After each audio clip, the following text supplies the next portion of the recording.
안녕하세요. 반갑습니다. 윤태익입니다. 여러분 잘 지내고 계시죠? 요즘 너무 덥죠? 네. 오늘도 역시 책을 읽어주는 태익이 방송을 시작하도록 하겠습니다. 오늘의 책은 제가 쓴 마지막 책, 이 노력 보존의 법칙 프롤로그 내용을 오늘 여러분과 함께 하고자 합니다. 스포츠센터에서 운동을 마치고 휴게실로 걸어갈 때였다. 갑자기 눈앞이 침침해졌다. 배가 아팠다. 좌변기에 앉자 속이 울렁거리며 앞이 캄캄해졌다. 얼마나 지났을까? 눈을 떠보니 화장실 바닥이었다. 내가 왜 여기 이러고 있지? 그러다 곧 깨달았다. 기절한 거였다. 엉금엉금 기다시피 화장실을 빠져나와서 휴게실 바닥에 누웠다. 온몸에 땀이 비가 오듯이 흘러내리고 있었다. 이러다 죽을 수도 있겠구나. 해야 할 일이 아직도 너무 많은데 하면서 아쉬움이 밀려왔다. 간신히 옆에 사람을 불러 119를 불렀다. 종합병원 응급실로 실려갔다. 집에는 알리지 않았다. 대신 연구소 직원들이 함께했다. 10시간이 넘는 검사와 응급처치, 그리고 집에 돌아왔다. 침대에 누웠다. 그러자 큰딸과 이제 막 대학을 졸업한 아들의 앞날이 걱정이 됐다. 그 아이들은 나 없이 홀로 설 수 있을까? 지금 만약 내가 죽는다면 그 아이들에게 무엇을 들려줘야 할까? 침대에 일어나 책상에 앉았다. 캄캄한 방에 책상 위 스탠드만 켜놓고 생각에 잠겼다. 바로 그때 나는 내 마음속에서 진주처럼 키워온 생각과 정면으로 마주할 수 있게 됐다. 오랜 시간 품었던 화두 하나가 덩그러니 드러났다. 성장이라는 단어였다. 그때까지 나는 성공을 품고 살았다. 그럴 수밖에 없었다. 우리 세대 대부분이 그렇게 살았다. 찢어지게 가난했고, 가난을 벗어나기 위해서는 세상이 정해진 성공의 길로 내 몸과 시간과 인생을 우겨넣을 수밖에 없었다. 살아온 삶을 돌이켜봤다. 후회는 없었다. 그러나 지나온 삶처럼 앞으로의 삶을 살아야겠다는 생각은 들지 않았다. 내 아이들에게 나처럼 살라고 말하고 싶지도 않았다. 내가 변해야 할 때라는 것이 분명해졌다. 내 몸은 오래전부터 내 삶의 방식이 바뀌어야 한다는 것을 알고 있었다. 내가 누구지? 왜 이렇게 열심히 일해야 하지? 왜 스포츠센터에서 피지땀을 흘리며 운동을 해야지? 시간을 쪼개서 책을 읽는 이유가 뭐지? 이런 질문에 대한 대답이 바로 성공하기 위해서라는 대답에서 다른 무언가로 바뀌어가고 있는 걸 감지할 수 있었다. 맞다. 대중들은 내가 강의를 해보면 안다. 경험상 그들은 현명하다. 자신이 듣고 있는 강의가 A급 강의인지 B급 강의인지 정확하게 말로 구별하지는 못하지만 그들의 몸은 정확히 반응한다. 깨달음과 웃음이 적절하게 분배된 A급 강의를 들을 때 그들은 온몸으로 열기를 내뿜는다. 현명한 거다. 성공은 이제 모두가 원하는 삶의 방향이 아니라는 것을 많은 사람들이 알아채고 있다는 것이다.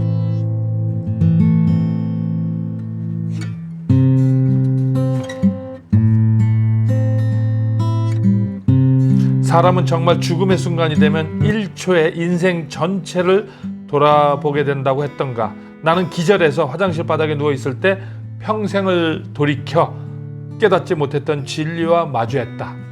인생은 행군이 아니라 여행이라는 것. 그렇다, 여행이었다. 불행도 나는 그걸 50대 중반에 들어서야 깨달았다. 그것도 고꾸라져 끙끙대다가 응급실에 실려가고 나서야 내 지난 삶을 돌아볼 수 있었고, 그때서야 배울 수 있었다.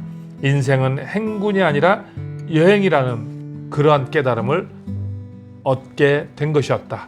미련한 이는 꼭 이렇게 아주 극적인 계기가 있어야 변한다.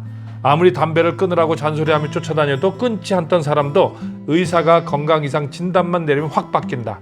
미련한 거다. 내가 그랬다. 내 수강생들에게 입버릇처럼 강조하는 자기개발의 원칙들을 지키느라 스스로 번아웃되고 있었다.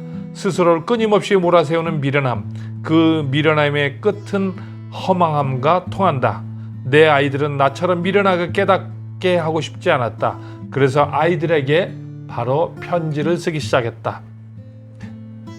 얘들아, 내 집이니 너희는 이제 그만 나가거라. 아이들 입장에서는 아빠가 갑자기 미친 것처럼 보였을 거다. 아이들은 집에서 비교적 말썽도 안 부리고 잘 살고 있었다. 집에 큰 돈을 벌어다 준 적도 없고 크게 기뻐할 일을 한 적도 없지만 크게 마음고생시킨 적도 없고 크게 부끄러운 경력이나 학력을 가지고 있는 것도 아니었다. 그런 그들에게 아무 예고도 없이 편지 한 장으로 내 집에서의 퇴거 명령을 내렸다. 사실 아무리 악덕한 집주인도 방 빼라고 할 때 예고는 한다. 근데 나는 쓰러졌다. 병원에서 돌아온 뒤에 아이들에게 막바로 나가라고 편지를 전해줬다. 아이들은 내가 뇌진탕을 겪은 후 뇌 건강에 이상이 생긴 것은 아닌지 의심할 정도였다. 그러나 나는 아이들에게 내 지난 삶을 고해성사했다. 그리고 나서 아이들을 내보냈다. 아이들은 착했다. 순순히 나갔다. 나중에 후회하실 거라는 충고와 들어오라고 해도 들어오지 않을 것이라는 협박성 고지를 착실하게 하고 떠나갔다. 살해는 겨울바람을 막기 위해 쾅 소리 나게 현관문을 꼭꼭 닫는 것도 잊지 않았다. 그렇게 아이들은 내 집을 떠나갔다. 나는 그 아이들에게 자기 힘으로 인생을 살게 하고 싶었다. 스스로의 힘으로 세상과 마주할 때 인생은 여행이 되기 때문이었다. 누군가에 기대면 그 누군가의 삶을 맞추게 된다. 부모에게 기대면 부모에게 제 인생을 맞추고 회사에 기대면 회사의 기준에 제 삶을 맞추게 된다. 누군가의 요구와 요청에 따라 길을 간다면 그건 행군이다. 인생 자체가 고통스러운 행군이 되는 거다. 그러나 저 혼자 우뚝 서면 자신의 생각과 기준에 따라 살게 된다. 스스로의 삶을 통제하게 된다. 그때야 비로소 삶이라는 진정한 여행이 시작되는 거다. 나는 내 아이들이 인생을 행복한 여행으로 바꾸는 리얼 스펙을 쌓게 하고 싶었다. 토익 점수, 공모전 입상, 인턴 경험, 대학과 학과, 직장 이름이 전부가 아닌 정말 리얼한 진짜 스펙들을 말이다. 그 스펙들은 아버지의 경제력과 엄마의 사랑이라는 울타리를 떠날 때 얻어지는 전리품이다. 무언가를 추구하며 부딪히는 여러 한계점을 돌파할 때 그 고통 속에서 강력한 무언가가 내 몸에 남는다. 그 리얼한 진짜 스펙들을 쌓다 보면 내 삶이 정말 내 삶이 되고 누군가가 정해준 저기 보이는 관역을 향해 미친 듯 돌진하는 것이 아니라 주변 풍광과 맑은 공기, 둥실 떠가는 구름까지 느끼면서 한바탕 멋진 여행을 하는 듯한 충실감을 느낄 수 있다. 떠나는 아이들의 뒷모습을 보면 나는 조용히 속삭였다. 이제 너희는 인생이 행군이 아니라 여행이라는 것을 곧 깨닫게 될 것이다. 내 아이들에게 들려주고 싶은 생각들을 정리한 것이 바로 이 책이다. 이 마음이 아이들에게 닿기를 기도하며 이야기를 시작한다. 열린 마음으로 읽어주시길 당부드린다. 여러분의 인생도 고달픈 행군이 아니라 즐거운 여행이 되길 바란다.